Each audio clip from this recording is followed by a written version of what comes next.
Welcome to the Casting Across Fly Fishing Podcast. I'm Matthew of castingacross.com, where I explore the quarry and culture of fly fishing. This is episode 175 of the podcast. Thanks for listening. Thank you for taking time out of your day. Even if you're distracted with something else, thank you for taking time to listen to this podcast. Because this is the 175th episode, there's nothing inherently special about that number or this episode in particular, but it does give me an opportunity to remind you that if you have yet to go to iTunes to leave a rating and review, that I would appreciate it if you would do so. Of course, if you have any questions or comments or accusations, always feel free to reach out to me, Matthew at castingacross.com. But if you were able to leave a rating and review on iTunes, that would be great. It gets the podcast in front of more eyes and consequently more ears, and it gives me an opportunity to grow the audience and the folks that I interact with, which is really, at the end of the day, what to me is the most important. So now on to this show. We are going to be talking about gear. And you might say, we've talked about gear a lot over the last few weeks. Well, that's what's in my head. That's what's in front of me right now. More than fishing in a sense, because this is being recorded in the middle of March. And up here in New England, things are either frozen or really high. And so I'm anticipating in a couple weeks in the future getting out a lot more, and I'll be able to talk about getting out a lot more, because oftentimes what I talk about here is what I'm engaged in, what I'm doing. But right now I'm preparing for a trip down to where things are much, much warmer and the fish are much saltier. I'm also just getting my gear ready in general for my season up here in New England, chasing after trout and eventually warm water fish, and then eventually the saltwater fish up here. So my gear is what's in front of me, and it's getting what I have kind of dialed in, trying to figure out what I need to add to supplement to what I have. So I'm thinking about gear. So that's what we're talking about. But today we're not talking about buying new gear. We're talking about old gear. Specifically, maybe old gear that you have or old gear that you might acquire. We're even talking about antique fly fishing gear. Now, there's two kinds of antique fly fishing gear, or old fly fishing gear. I'm not sure exactly the right word to use. There's stuff that you have that you put on the wall because you need to decorate your office or maybe your man cave or woman cave, to be fair. Secondly, there's stuff that's old, that's vintage, that is perfectly serviceable and is worth using. And both are good things to acquire if you have a need or you have a desire. So today in the podcast, I'm going to talk about three things to think about when you think about older fly fishing gear. First, where you get it. Secondly, what you should use. And thirdly, why you should use it. So the first thing I want to say is, actually before I get to those things, where you get it, what you should use, and why you should use it, is there's some stuff that's not worth using. Drugstore cheap gear. And reels that are very, very flimsy and cheap, or maybe even beat up. I've got a really nice old reel. It's just so dented and scratched where the rim of the frame meets the spool that it's just unusable. But if you have it up on a shelf in your office, it looks nice. And so that goes up there. I have a couple of drugstore bamboo rods that they feel like broomsticks. And even with like a 9-weight line, they still cast like a broomstick. So I don't anticipate using those in the salt, and I don't think they'd be very effective for even something like muskie. So what happens? They go up in my office and they are decorative. That's their only purpose. So there's some gear that is only for decorative purposes. The same thing with some flies. And actually, some of the very first antique or old fly fishing gear that I acquired was from my grandfather. Once I started fly fishing, he said, boy, come out to the doghouse, which was this little shed off the side of his house. And he said, I think I got some stuff. And living in central Illinois, it was not a hotbed of fly fishing activity. And so my grandfather did have a few things probably picked up at yard sale or maybe from trips up to Wisconsin or Minnesota or something like that. And sure enough, he had some gear. He gave me some flies. And like I was saying, these flies were like one feather tied to a hook, but they were tied in such a way that they probably would have been an effective streamer pattern.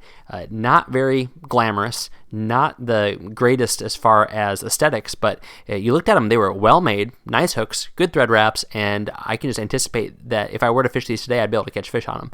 But he gave me some of those. They were up in my office still. And then he gave me a reel. And this was the first legitimate antique piece of gear I got. And just guess, if you were to receive a piece of gear from the 1960s from your grandfather that was a reel, what do you think it was? And if you guessed a Shakespeare automatic reel, you would be right.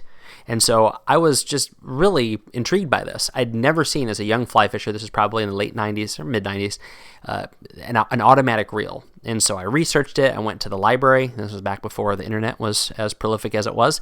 And I was reading these antique tackle books and learned about it and learned about why people used it and why it went out of style. But interestingly enough, as a little bit of a sidebar, if you kind of pay attention to what folks are fishing with in Europe, there's people that still use automatic reels. And I was actually talking to a Scandinavian reel maker at a fly fishing show, and he said for Euro nymphing, there's a lot of guys that use them because they're able to retrieve that slack and get to that tight line very, very quickly after they make their little mends and casts. I thought, oh, that's interesting. Not something I'm necessarily into, and certainly not something I'm going to be using this antique reel for that I have up in my office, again, for display purposes.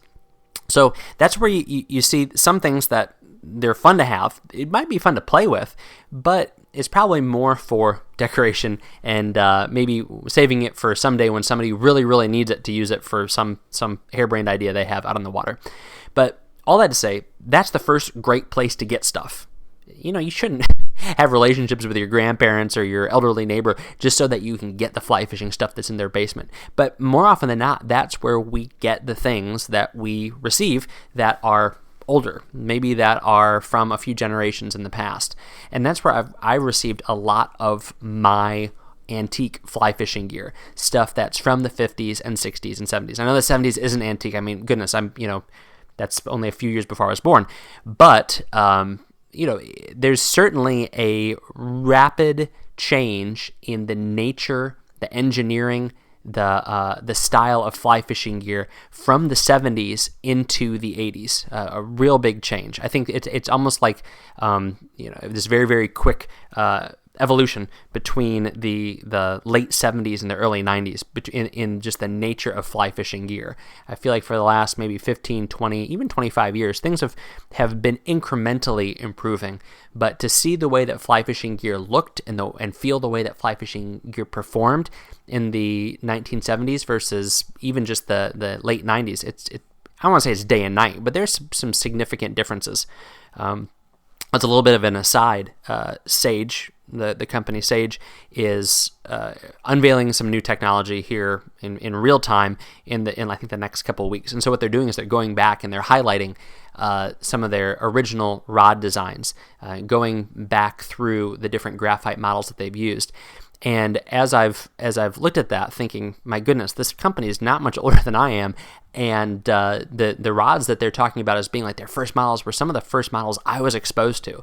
So that's kind of crazy to think about. I don't want to say it makes me feel old. I don't base my self-worth off of my age in comparison to a fly rod company, but it's just interesting to see, again, the evolution of technology. So getting stuff as hand-me-downs, but secondly, getting stuff from yard sales. When I drive around and I see a person on a Saturday morning setting up a bunch of tables, I'm always scanning to see if there are fishing rods leaned up against a table. And I will pull over and I'll quickly just scan to see what's out there. If they have a really nice spinning rod for dirt cheap, I'll consider getting it. But if I see a fly rod, I'm over there, I'm grabbing it, I'm looking at it, I'm trying to figure out what it is and if it is worth picking up. Look at the price tag. If it's under $15, unless it is a foam-handled department store fly rod, I'm probably buying it. Bare minimum, it can go up in the office for decoration. Or maybe it's a really, really great find. I found a couple of cool rods this way, actually, and it wasn't because I saw the fly rods leaned up against tables, because I saw the rod tubes leaned up against the table. I saw some warm brown triangular rod tubes leaned up against table, and I went over and they were a couple of Fenwick Fairlights from the 1960s. I've actually accumulated like 4 or 5 of those, a couple of hand-me-downs, a couple that I bought off some people I know, and a couple I've bought from yard sales. Great fly rods and functional fly rods, which I'll talk about here in a second. So hand-me-downs can be great. And once people know that you fish, you probably get some hand-me-downs. I've had people show up at my office and be like, yeah, I found this in my grandparents' attic when they were cleaning stuff up, and I thought you'd like to have it. Some stuff goes up in the office for decoration. Some stuff makes it down into my tackle room that I actually use. So hand-me-downs, yard sales. And then you'll never know where you find it. I found some cool stuff, really more for decoration, but a couple of things that I've used at antique stores. That's really not my preferred place to spend a Saturday afternoon, but every once in a while I find myself in them, and I find books there, most definitely. But you find other cool stuff too. They might be a little bit more like tchotchkes or little stuff to put up in your office. But I found a couple of reels. Again, one that is not functional and serviceable, but it was only like $5, and it was a really cool late 60s reel that sits in my office just for decoration. So that's where you find the stuff. Now, what do you use? Obviously, you're not going to use a reel that's not functional. You're not going to use flies that were tied with thread that you can tell is just going to disintegrate as soon as it hits water.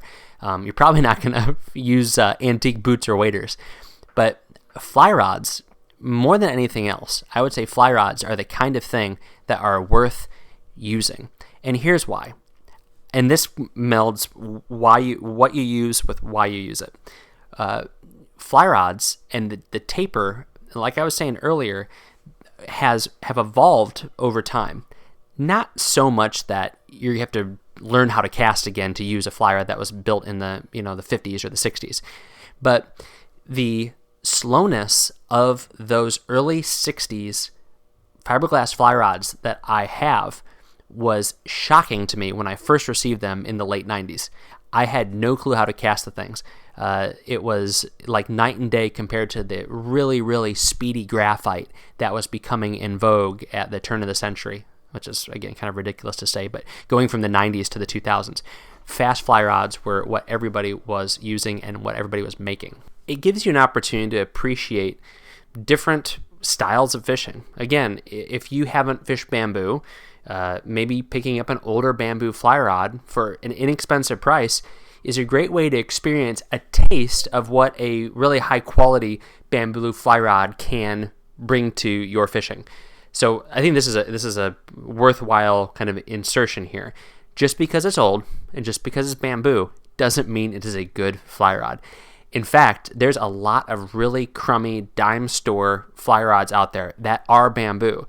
But just like you can have a cheap graphite fly rod today, there's cheap bamboo fly rods that were made 75 years ago. I have some of them. They cast like broomsticks. They were designed for like a 7-weight line. They cast like a broomstick. You put an 8 on there, still stiff. 9 on there, still stiff. I don't think I have a 10-weight line, and even if I did, I think the thing would still be stiff. So, just getting an old bamboo rod doesn't mean it's going to be good. Just getting an old fiberglass or an old graphite rod doesn't mean it's going to be good. But if you find something that's decent, something that would be commensurate with a $150 fly rod today, you're going to have a taste of what a vintage bamboo or a vintage fiberglass rod was like. And then if that's something that you like, then you can actually consider, all right, do I want to buy a contemporary version of that? Which there are fantastic contemporary fiberglass rods, as I'm sure you're aware. Fantastic contemporary bamboo rods. But those are pieces of gear that you can find in the secondhand market for relatively inexpensive. I've got, as I was mentioning before, a handful of Fenwick Fairlight fiberglass rods from the 1960s. And some of them cast better than some of my contemporary fiberglass rods. They're a little bit slower, but I really like the taper. And if you can find the right line weight to match up with them, because again, this is a little bit of a equation where grain weights for your fly line can vary even within that weight designation. I don't have a chart in front of me, and it's not really fun radio, but if you look at the grain weight of a fly line, you will see that within that 5 weight, it can be within a certain tolerance. And to kind of deal with or accommodate to or cater to that speeding up of fly rods that I was talking about over the last 25 years, a lot of the normal trout fly lines have gotten heavier, or to accommodate the desire to throw heavier flies and throw under extreme circumstances. You have tapers that they might be heavier, but they might be a really front loaded taper for a line, and those are not going to be the best lines to cast with an older rod. Some manufacturers actually make lines that kind of have a heritage taper. Cortland, Royal Wolf are two that create lines that really do well. I like Cortland's. It's called Silk. Is a line that a lot of people don't like. I'll be completely honest with you, but I like it. I like it for bamboo, and I like it for fiberglass. I think it's a very good casting line. And then probably my favorite for bamboo and for fiberglass and slower rods is Royal Wolf's Triangle Taper. It's an excellent line that performs very well with slower rod actions, and it's because it's a truer grain weight for that line weight, which is very helpful. If you have a rod that probably is designated for a 7 or 8 weight line, which isn't uncommon for older rods. It was given 2 line designations because they were probably in some sense more concerned about you fishing well than you buying well back then. Then you usually want to go with that lighter of the 2 line weights. Now that's not a hard and fast rule. I was actually reading recently with on some forums about how, as a rule, you always fish one lighter for Orvis bamboo that was built in the 60s, 70s, and 80s.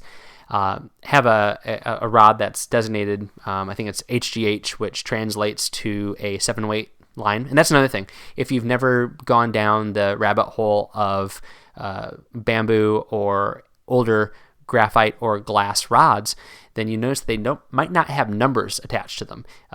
They might have a letter designation, and it's usually a combination of 3 letters. Once you get into the heavier line weights, you can get like 5 or 6 letters. But there's conversion charts for what that line weight is, whether both the weight and the taper.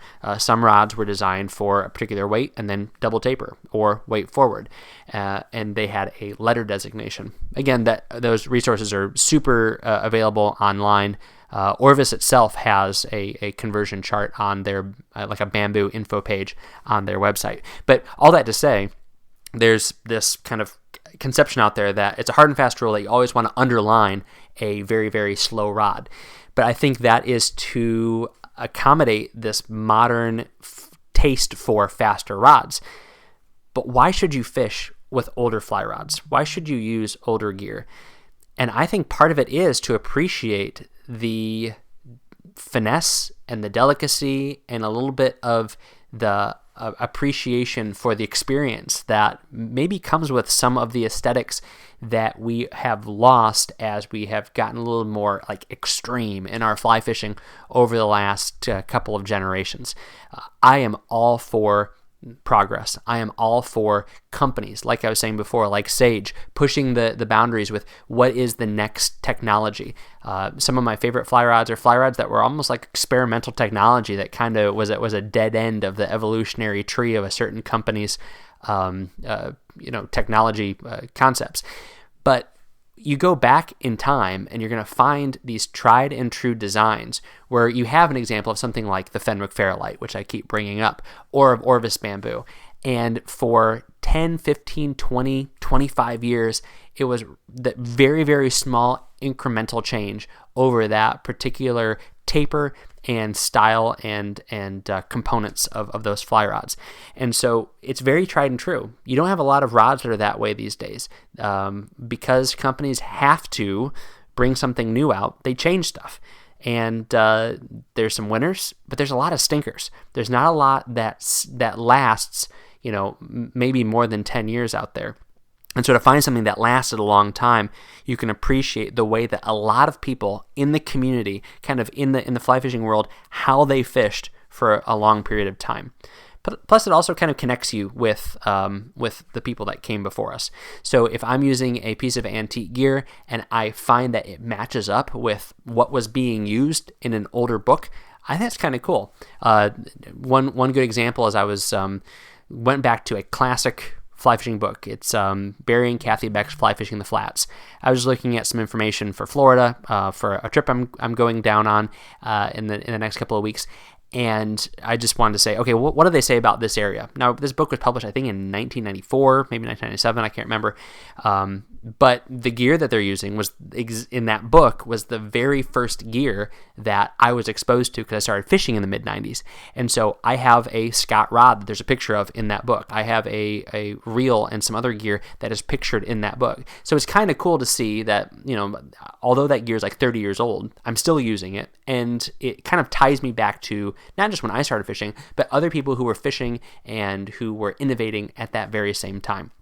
It also, if it is, kind of bring things full circle, something that was handed down to you from somebody that you care about, somebody that you love, somebody that invested in you as a young angler, maybe a mentor, maybe a grandparent, then that connects you to them. You can bring them on the stream. And I'm actually going to be writing a piece about that. I've got a buddy who's getting into fly fishing and has come into some gear and just kind of how that is a way to augment your experience on the water by tethering you to the people that came before you, which means a lot more than, I've met Bearing Cafe Bookback, I've shaken their hands and whatnot, but I don't know them. So seeing them using the same gear I have is kind of novel, but it's not the same as knowing that, okay, this was the rod that my grandfather fished with. This is the rod that my grandfather handed me after I've watched him fish with it for, 15 years or whatever. I mean, there's something very, very cool about that. Does it help you catch more fish? No. But again, if this was about catching more fish, there are much more efficient ways to do it than fly fishing. So I think I can safely say that that's not why you are into fly fishing. So hopefully this is a good little primer on the subject. Hopefully it gets you thinking about what you might have in your closet, maybe what might be in a closet of a family member who's who has fished in the past, or maybe just likes to accumulate stuff. Again, I'm not saying cultivate relationships so that you can get fly fishing gear, but if it's out there and you can use it, more often than not, people are going to be happy for you to have it. And again, keep your eyes out on yard sales, unless you're on the North Shore of Massachusetts, in which case this is my turf. So watch out. This week on castingacross.com, the first article is called Cast Hope Fly Fishing Commitment. Cast Hope Fly Fishing Commitment. Cast Hope is a great fly fishing organization that is devoted to getting kids out on the water. But they do something really cool that not every other organization does. And this is not to the detriment of other organizations. I just think that it's really neat that Cast Hope also gets parents, grandparents, mentors out on the water with the kids, because they appreciate the fact that the limiting factor for many kids to fish is resources and transportation. And so they want to train up children to appreciate what it means to be a steward of the environment and experiencing the environment through fly fishing, but also the people that are in their lives that can maybe make that happen, the people that can continue to foster that love in the lives of kids, which is awesome. I'm all about intergenerational. I'm all about having this be a family or a relational activity. So it's a really cool program. Read the article on Casting Across and then go check out their website. Wednesday's article is called Trout and Feather, March 22. Trout and Feather, March 22. This is my monthly contribution to Tim Camisa's Trout and Feather website. And this week I talk about going back out, seeing things in person, specifically fly tying demonstrations. And so I have a picture of Tim doing a tying demonstration at the fly fishing show. And I just talk about how great YouTube and Zoom have been, but how being there in person is better. There's so many benefits to being there in person. The product that you get when you are physically there is a better product than what you get online. So check that out, as well as some links to a couple of videos from Trout and Feather. As always, top-notch production, top-notch content from Tim over at Trout and Feather. This week's recommendation on the podcast is Spinoza Rod Company. Spinoza Rod Company is in Massachusetts, run by some great people, fantastic social media, wonderful website, and their primary thing that they do is bamboo fly rods. But they also deal in antique tackle. It's worth being a follower of theirs on social media just so you can see beautiful reels, beautiful rods, everything from early 20th century up to things that might be 25 years old, but they are truly valuable pieces. And there's a couple of benefits besides just kind of drooling over what they have in stock. This is also a way to kind of become acquainted with what's out there. That way, when you do go to a fly fishing show or maybe an outdoor show and you see a antique piece of gear, okay, this thing's worth a couple $100 and they're selling it for like $75. This is worth getting. Or if you are taking that next step, you have enjoyed fishing with that kind of mid-range model from the 1970s rod, how you can step up and get a piece of gear that is quality.